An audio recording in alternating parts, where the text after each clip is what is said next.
சட்டம் ஒழுங்கு ரொம்ப காலமா சீர்கேட்டு இருக்கு. விமர்சனங்கள் செய்யறதுக்கு தானே உங்களை போன்ற டிவிகள் இருக்கீங்க. விமர்சனங்கள் செய்யறதுக்கு ஒரு வார்த்தை நல்ல வார்த்தை சொன்னது உண்டா? என்னுடைய இதுவரைக்கும் பட்டியலிட்டா 1 மணி நேரம் பட்டியலிட முடியும். தமிழ்நாட்டை காப்பாற்ற நாங்கள் எடுத்த முயற்சிகள் வெற்றி பெற்றதை அதில் ஒன்றை கூட உச்சரிப்பதற்கு யாருக்கும் மனம் கிடையாது.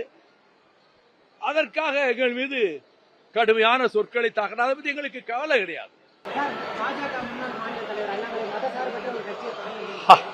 யாரும் கட்சியை தொடங்கலாம். ஜனநாயகத்தில் யார் வேணா கட்சியை தொடங்கலாம். அவர் தொடங்கி இருக்கிறார், அவ்வளவுதான்.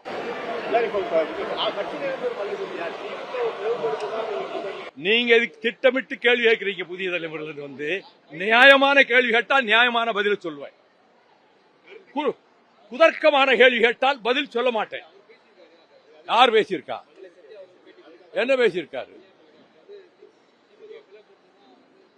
இந்த பாருங்க, விலகி சென்றவர்களின் உளறலுக்கெல்லாம் வைகோ பதில் சொல்லுகிறவன் அல்ல.